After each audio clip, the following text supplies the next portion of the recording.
Mesachas Yevamos Daf Chaf contains one Mishnah. From the beginning of the Daf until the Mishnah concludes the Gemara's discussion of the sugya of Eishes Ach Shelo Hoya Ba'olamo. And the Mishnah will introduce us to the topic of what happens when there is an Isser Lav between the Yavam and his Yevama, or there is an Isser D'Rabbanan between the Yavam and his Yevama. What should the halacha be in those cases? So let's begin. We're in the last few lines of Daf Yutes. The Gemara has been discussing the sugya of Eishes Ach Shelo Hoya Ba'olamo. Eishes Ach Shelo Hoya Ba'olamo again means that there is a brother who did not live at the same time as the original brother who has died without a children.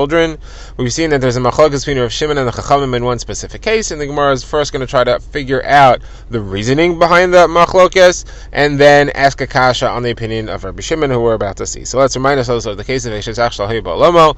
Eishes Ach Shelo Hoya Ba'olamo means that you have Reuven, Shimon, and Levi. Reuven and Shimon exist at the same time. They're both alive at the same time. Reuven's married to a woman, and he dies without children. She falls to Yevim to Shimon. Levi is born after the death of Reuven, so now Levi is usher to do Yibum. Levi is usher to Shimon's wife, and that's called an Eishes Ach Shelo Hoya Ba'olamo.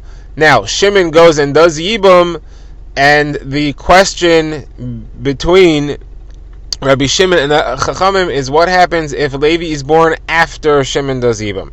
That is, Reuven died, Shimon did Yibum, and then Levi was born. So by the time Levi was born, the wife of Reuven was already married to Shimon, and the whole Yibum discussion was over. So the Gemara says that according to Rabbi Shimon, he is mutter. Levi is mutter to that woman, and if she'll then fall to Yibum again, because Shimon will die, he's allowed to marry her, and he's allowed to do Yibum. According to the Chachamim, he's still usher. He's still called an Eishes Ach Shelo Hoya Ba'olamo.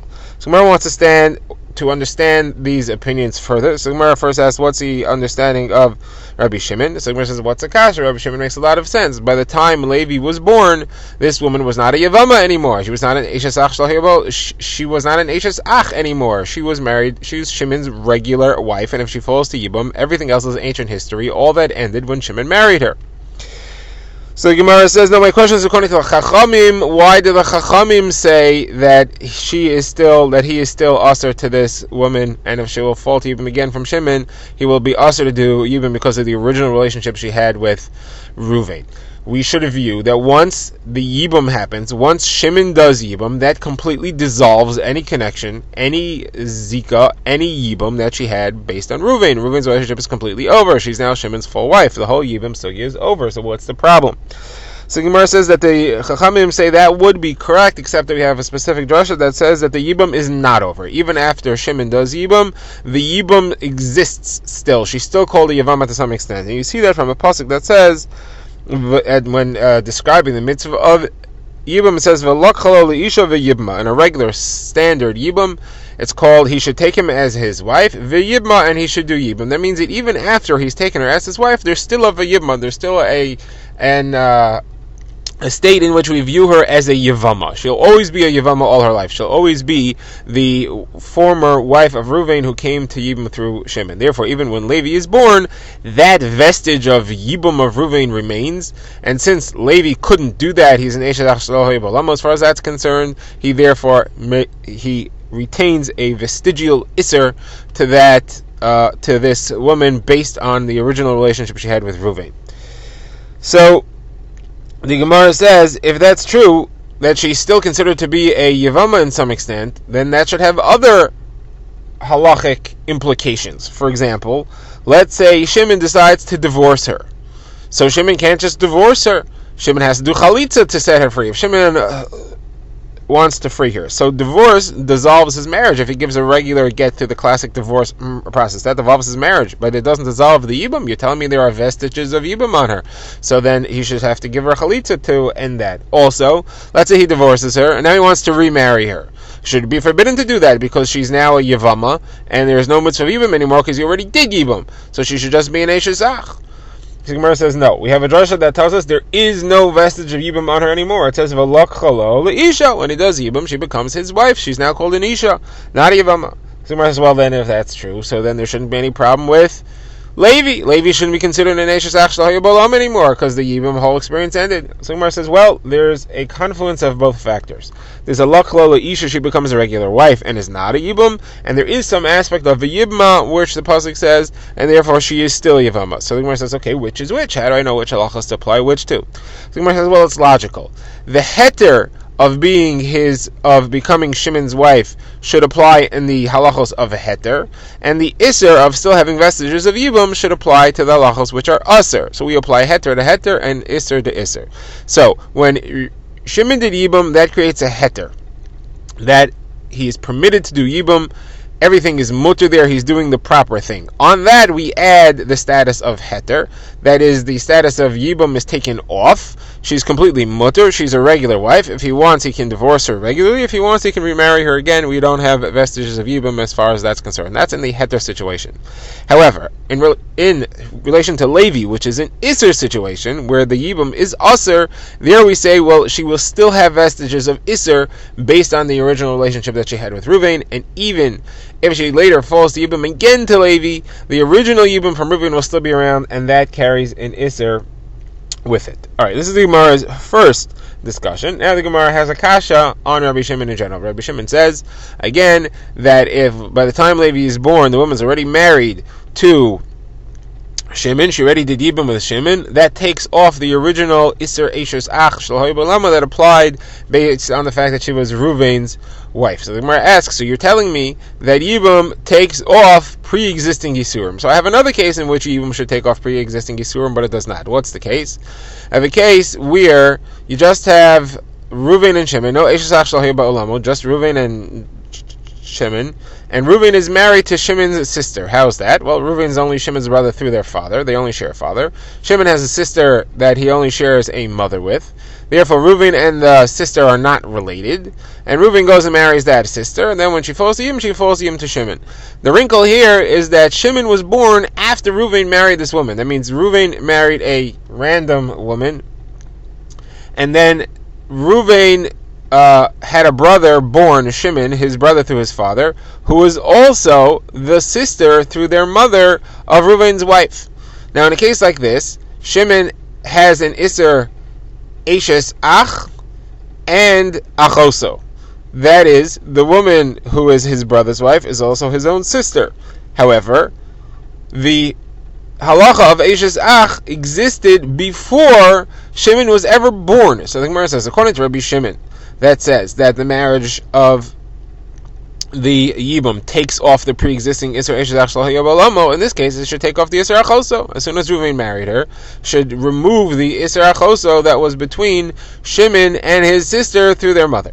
Somebody says, what are you talking about? How could the Isser Achoso go anywhere? She's his sister. That doesn't go anyplace. So the Gemara says, well, and the same thing should apply in the case of Rabbi Shimon.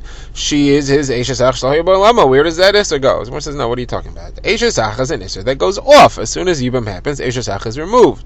So in the case of Eishes Ach Shel Haybalamo, where Shimon did Yibum to Reuven's wife, just like that took off Shimon's Isser Eishes Ach Shel Haybalamo, it also takes off, Shimon's Isser Eishes Ach, that is, should also take off the Isser Eishes Ach Shel Haybalamo in the connection to Levi. However, the Isser of Achoso never goes anyplace. It's never an Isser which is ever removed, and therefore it cannot be removed from the fact that Shimon's sister gets married to Shimon's brother, Reuven. Now we get to the next Mishnah, which discusses different levels of Isser that can apply between the Yavam and the Yevama. So far, we've been discussing Isser Kares, that is where they're an Erva. The Gemara now brings two other types of Isurim. The Mishnah, that is, brings in two other types of Isurim, which it calls an Isser Mitzvah and an Isser Kedusha. So let us see the Mishnah, which discusses these three categories. Then the Gemara will explain the Mishnah phrase by phrase. Then the Gemara will go into the source of the halachos of a lav. So the Mishnah says there is a general rule: any woman who is an erva to her yavam does not have any mitzvah, not yibam, not chalitza. She's totally putter. Any woman who is an Isser Mitzvah, which the Gemara explains refers to an Isser Derabanan, that is an Erva Derabanan. The Chachamim added certain relationships that are Mutter Da'iraisa as being forbidden Miderabanan. So in those situations, or a third thing, which is what is called Isser Kedusha, which the Mishnah explains refers to when there is a lav, such as the woman falling to Yibum is in Almana, she's always in Almana, and she's falling to a Kohen Gadol, that's awesome for them to marry as a lav, or she was a previous Grusha and Chalutza married to a Kohen, which is forbidden, but it happened anyway, and now she's falling to Yibum to another Kohen, also forbidden, or she was a Mamzeres, or a Nisina, that's a woman of questionable Yichus ancestry, and they're falling to Yibum to a regular Yisrael, or she was a Yisrael falling to Yibum to a sin or a Mamzer. Those are also forbidden relationships. All of these are Isurei Lav. So both in the case of Isurei D'Rabbanan and the case of Isurei Lav, the halacha is that she has to do Chalitza and she's not allowed to do Yibum. The Gemara will of course explain why. Now the Mishnah adds one case over here, and that is as follows. The Isser Erva, we said, paters the tzara. Does it also pater a sister? That would mean the following thing happens. You have two women who are sisters falling to Yibum at the same time. So you have three brothers, Reuven, Shimon, Levi. Reuven and Shimon are married to sisters. Reuven and Shimon die without children. Both of their wives fall to Yibum, and both of them are sisters. Now, one of them is also an Erva to Levi. One of them is, let's say, Levi's daughter. So she is pater from doing Yibum. Is her sister pater because she's the sister of an erva? We know that an erva pater tzara. In this case, is not a tzara because they're falling from two different homes, but she's a sister. So the Mishnah says no, there is no p'tor of a sister of erva. There's only a p'tor of tzara of erva, and therefore she can do either Yibum or chalitza, whichever they prefer.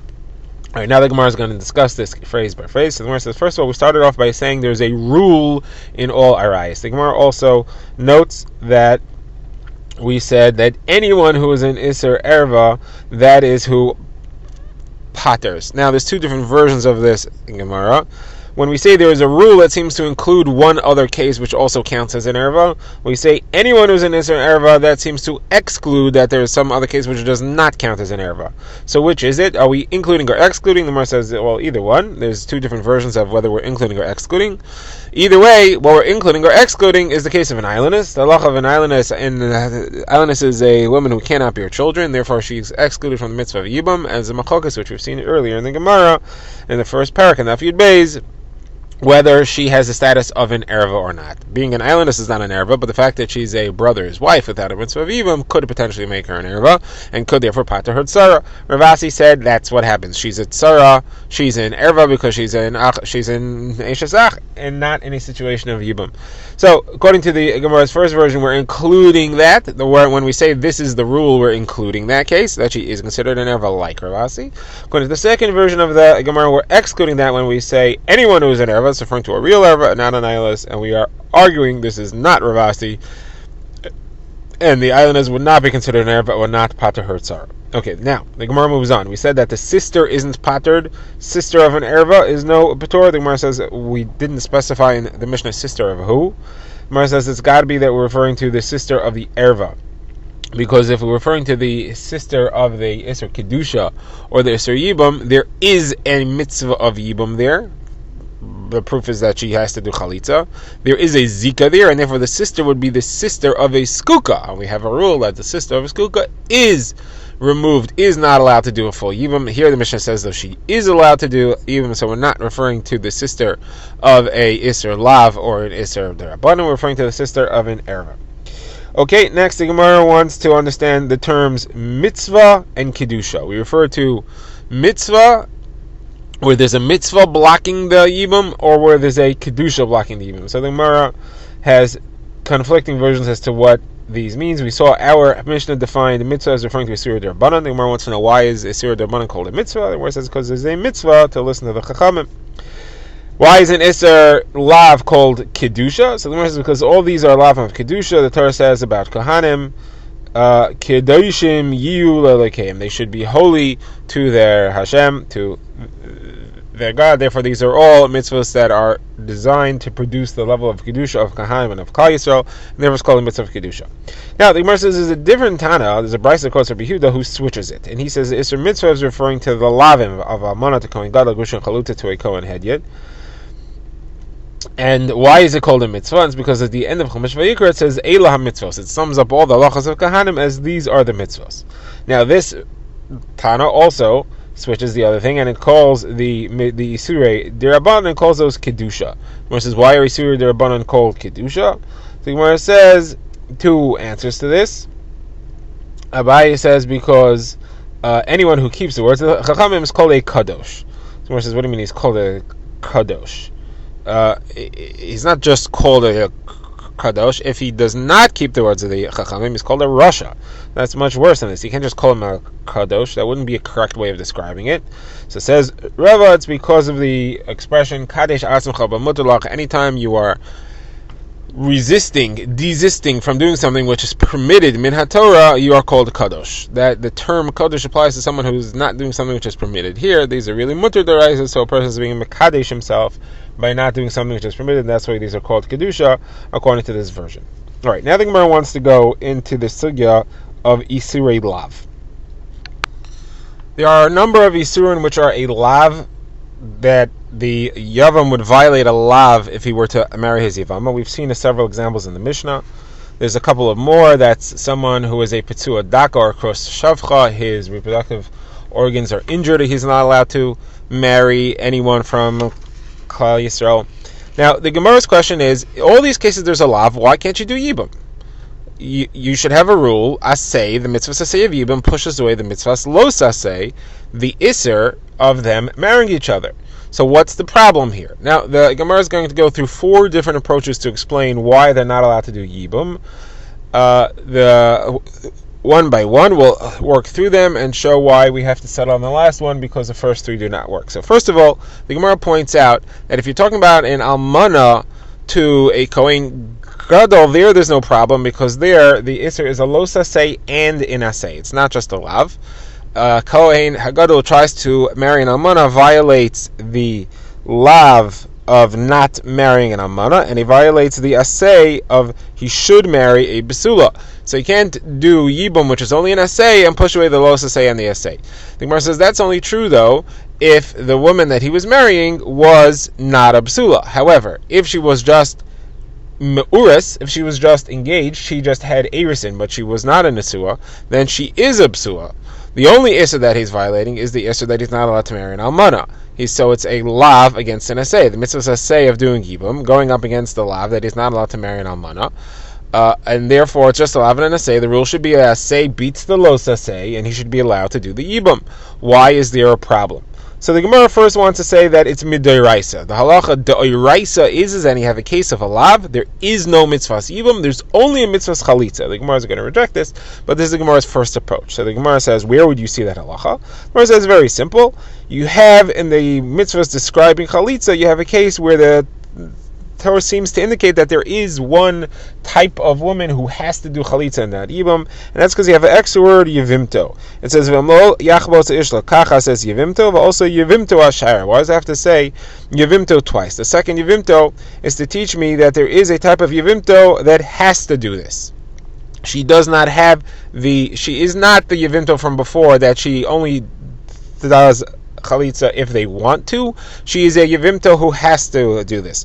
And that is the Chayvei Lavin. So Gemara says, well, how do you know that's Chayvei Lavin who has to do Chalitza? Maybe it's Chayvei Krisus who has to do Chalitza. So Gemara says, no, because I have a drasha otherwise. I have a drasha that says the only person who's allowed to do Chalitza is somebody who could have done Yibam if they want to, and that's where it says, Imlo Yachbotz Shal Kacha says Yivimto. If he doesn't want to do Yibam, that means that if he can't do Yibam, like a Chayvei Krisus, then he's not allowed to do Chalitza either, he's pater from Chalitza. So Gemara says, well, how do you know which is which? How do you know that the Chayvei Krisos are pater from Chalitza and the Chayvei Lavin are Chayvei Chalitza? Gemara says, well, it's logical that it should be that way, because the Chayvei Krisos, there is no Tfisas Kedushin, there is no Kedushin relationship at all. He would not be allowed to marry this woman altogether. You can't use a phrase to describe that where you say if he didn't want to marry her. That's not correct. There is no possibility of him marrying her. There's no tfisas kedushin. However, the Chayvei Lavin, he could theoretically marry her if he wants to. So the phrase "if he didn't want to marry her" does apply, and therefore we say that it's about him that we say that chalitza is a possibility. So therefore, we come out the following halacha. In summary, we have as follows: we have the Torah indicates there is one situation in which you don't have to do chalitza if there's no yibum. That's learned from Imlo Yachbotz. That's referring to Chayvei Krisos. And you have a situation where there's only chalitza and not yibum. That's learned out from the extra word yevimto, and that's referring to Chayvei Lavin. Gemara says, I have a couple of problems with this, because according to this, you're telling me that all these Chayvei Lavin have only a mitzvah of chalitza deraisa and no mitzvah of yibum. If that is the case, then would were they to go and do Yibum against the rules, it shouldn't be anything. It shouldn't be a mitzvah of Yibum. It shouldn't count for anything. Because the Torah didn't give them a mitzvah of Yibum, it only gave them a mitzvah of Chalitza. But that's not true. I'm going to bring you two examples of this. First of all, we have a brisa that says that in the case of an Isser Lav, if they were to go ahead and do Yibum, it would pater the tzara. Patering the tzara means that if there are two women flowing to Yibum, and one of them is an Isser Lav, and he goes ahead and does Yibum to that one, it's a good Yibum. And that's why the tzara doesn't have any mitzvah anymore, just like any other case where you have two tzaras and Yibum happens to one of them. But if this woman who's a chayvei lav never had any mitzvah of Yibum, that it's not a Yibum, it's just an illegal relationship, shouldn't pater the tzara. The brisa that phrases that says as follows: if you have an Isser Derabanan and a chayvei lav that do Yibum or Chalitza, it paters the tzara. That's how it's phrased. So the Gemara answers, the Gemara says, no. This is not saying that both Isser Derabanan and Isser Lav are patering the tzara with Yibum or Chalitza. It's 1-to-1. A Isser Derabanan paters the tzara if Yibum is done, because in an Isser Derabanan there is definitely a mitzvah of Yibum Daraisa. In Isser Lav only paters with Chalitza. So when we say Yibum and Chalitza to an Isser Derabanan or an Isser Daraisa, it's Yibum on the Isser Derabanan and Chalitza on the Isser Daraisa, which is the only mitzvah she has.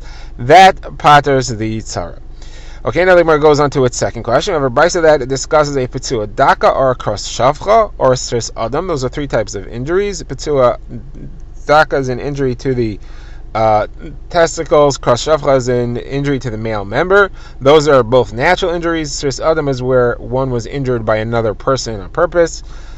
We also add in here in this brisa a person who is aged and no longer capable of bearing children. He is not an Isser, but he's in here as well. All of these are allowed to do Chalitza or Yibum. The brisa continues and describes the case if either of them are the Ruvain, either of them are the one who dies without children, and their brothers get up and do Yibum or Chalitza, or they do Maimer, or they give a get. All the regular halachos of Yibum Chalitza apply. Maimer is a quasi-marriage. Yibum is a full-fledged marriage. A get doesn't work in a case of Yibum. But it doesn't work, but it does aser her later to a Kohen, Midrabanan. All these regular halachos apply. Now, if the Petua Daka, the Kras Shavcha, the Stris Adam, or the Zakin, if they were all the Shimon, they were all the one who was doing Yibum. So here, remember there's an Isser Lav for the Petua Daka or the Kras Shavcha. In all these cases, the Brisa says the halacha is the regular halachas apply. If they do Yibum, it is Chal Yibum. Now, they were supposed to do Chalitza, but the Yibum is Chal and it works, and the regular halachas of Yibum apply. Now, the question though is, why should the Yibum work? Why should all the halachas that follow Yibum work as well? If you're telling me midiraisa, there is no Yibum in case of an Isser Lav. What we see from here is that it's not deraisa that there's no Isser. It's not deraisa that you can't do Yibum because we are allowing this Yibum to take place and to happen at least on a deraisa level. So, because of this question, the Gemara moves on to its next explanation of why all these Isurei Lav are not allowed to do Yibum. The Gemara says it's not that the Torah specifically removes them from the Isur Yibum. Really, they do have a mitzvah of Yibum. They are in the parsha of Yibum. However, they don't do Yibum because the mitzvah saseh is pushed away by the Lav. I say bitze lo saseh. The answer is all of these are lo saseh and an aseh. So almana to a kohen gadol, where it's an almana and a nesuin, we know. We already said that there is a Lav and an aseh. The Gemara says mina erisin, if you're just engaged and not a psula, there's also a Lav and there's also an aseh. There's no aseh of the kohen hagadol has to marry a psula. There is an aseh of kedoshim yu, that he has to be holy. This is a violation of being holy. Says the Gemara, what about a mamzeres and a nesina and all of those cases? And Gemara says, yeah, because the Torah says viskadashtem, you have to be holy. Klal Yisrael has to be holy. You have to keep their halachos. Gemara says, very funny. if you apply the mitzvah of v'hiskadashtem to say you have to keep your halacha, that means that every single mitzvah saseh, every single mitzvah lo saseh in the Torah is also a mitzvah saseh of v'hiskadashtem. Then you should never have a situation where an aseh beats a lo saseh, because the lo saseh also has the aseh of v'hiskadashtem, so it's an aseh against a lo saseh and an aseh. So that can't be correct. So the Gemara rejects this approach, and the Gemara says no. Therefore, I'll tell you that it is a dirabanan. Dirabanan, the case of a lav, is not allowed to do yibum. That is, midiraisa, they should do yibum because the asay should push away the los asay. The Rabbanan said, no, we do not want to allow you to do that. And the problem is going to be, what exactly is this gezeira derabanan? What's the problem? So we're going to have to we'll have a quick back and forth to try to figure out what the Rabbanan were concerned about, that they asered a lav from doing yibum because the Raisa, the Asay, pushes away, and they should be able to do Yibum. So the Gemara first says, Rava says, the Gzeira is that if we allow let's say the Kohen and Gadol who's marrying a woman min ha'erisin, then there's only a lav. If we allow that, then he'll end up doing it even when it's min ha'nesuin, and there's a lav and an Asay. So Gemara says, well, that works for the Amana and the Kohen Gadol. What are you going to say for the Nesina and the Mamzer? So Gemara says, well, the Gzeira is in a place where there is a mitzvah of Yibum. If we allow them to marry, we're afraid somebody will go and marry in a sin and a mamzer in a case where there's no mitzvah of Yibum, therefore we aser it. Gemara says, well then how could you allow any Eishes Ach to do Yibum? If you allow an Eishes Ach to do Yibum, you should be concerned that somebody's going to marry his Eishes Ach when there's no Yibum. Gemara says, what do you mean? The whole mitzvah of Yibum is on an Eishes Ach. The Torah was very clear. It's the Eishes Ach that has the mitzvah. So you should, will not allow it anywhere else. Gemara says, what do you mean? Maybe you'll allow an Eishes Ach Me'imo. You allow him to do Yibum to his brother's wife from his mother's side, where there's no mitzvah of Yibum. Gemara says, no, the Torah clearly said that it's only from the father's side. It said that it's only when there is an inheritance that the two brothers share that there's a mitzvah of it. Even though it's part of the definition of the mitzvah, people will make that mistake. Gemara says, okay, well, you shouldn't allow Yibum in a woman who doesn't have children, which is a classic Yibum, lest they come to do Yibum when she does have children. So Gemara says, no, the whole definition of Yibum is in a case where she didn't have children. Everybody knows that that's the halacha. So the Gemara says, okay, so then you should not allow any woman to do Yibum Gzeira Atu an Eishes Ach Shel Haya Ba'olamo. So the Gemara says, no, again, the Torah says specifically it's only if they lived together, the two brothers lived in the world at the same time, that's still called part of the definition of Yibum. People understand that.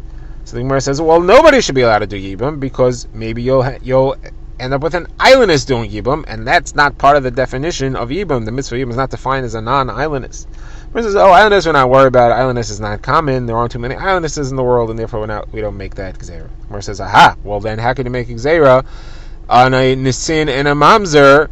There aren't too many Nisin and Mamzer in the world, and therefore that's not a common thing either. You shouldn't make a Gzeira on that. So the Gemara says, okay, you're right. The Gemara says it's different Gzeira. The Gzeira is that we allow them to do Yibum. The only thing that's permitted is the Yibum action, your first physical interaction between them, which fulfills the mitzvah of the Yibum.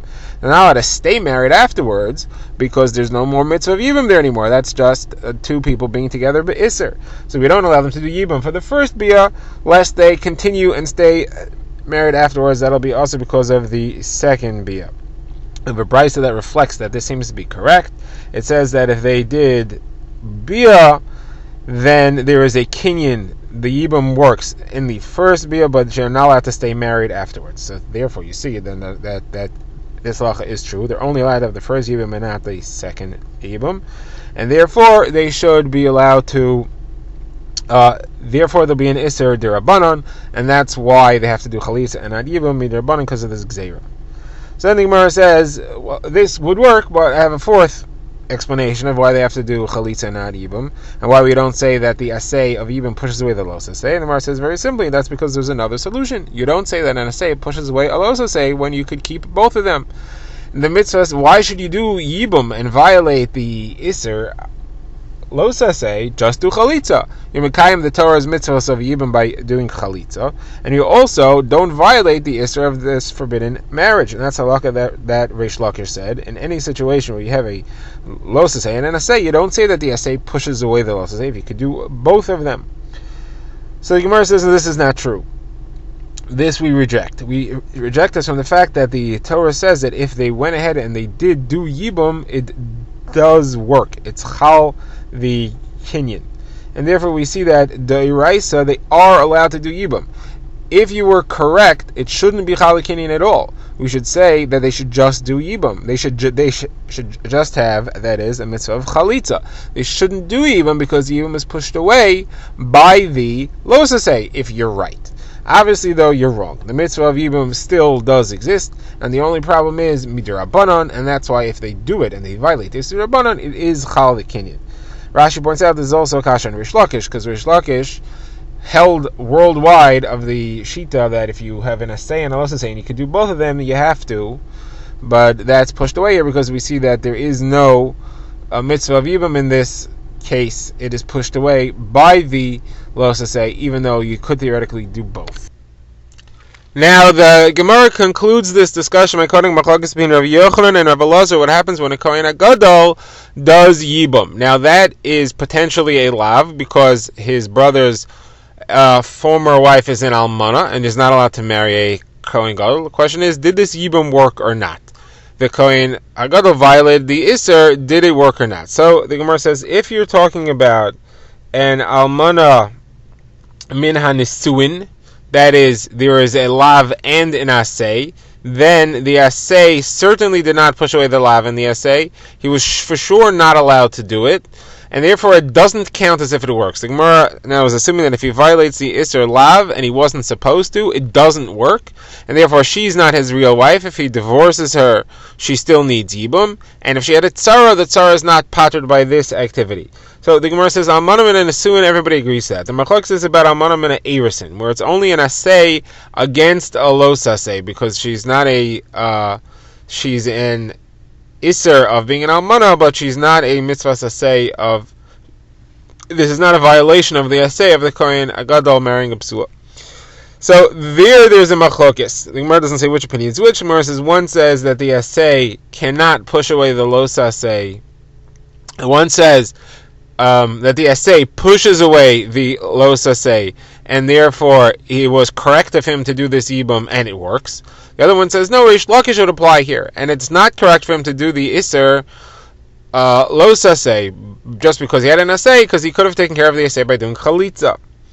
So the Gemara says, well, we have a very clear proof against this, just like we said before. We have the Brisa that says that in Balu Kanu and all these Isurei Lav, if they did the Isser, it works. So you see here also it works as well. So that should seem to solve this problem. So the Gemara says, so that is certainly a clear proof. And the Gemara says, the question is, does this also knock off Rish Lakish? Because Rish Lakish had said that you should not violate the Isser if you could just do Chalitza. So he should here say as well, you should not violate the Isser, and it should not work. So why does the Brisa say that it works? Somebody says, no, Rish Lakish could agree. Rish Lakish will say that generally I'll tell you, if you have an assay against the los assay, and you could fulfill both of them. However, Chalitza does not count as if he did the mitzvah of Yibum. Chalitza is a way to avoid the mitzvah of Yibum, to free the obligation of Yibum, but it's not like you did the mitzvah of Yibum. Therefore, it's not really doing both. The only way to do the mitzvah of Yibum is to actually do Yibum, and it's not possible to fulfill both the Yibum and avoid the lava of the Almana. And therefore, in this case, I would agree that the los assay is pushed off by the assay, and if he would do the assay, he would certainly be mekayim the mitzvah of Yibum, and it's the correct thing to do, and it does work. And that's why the Brisa says so. That's not a contradiction to my general rule.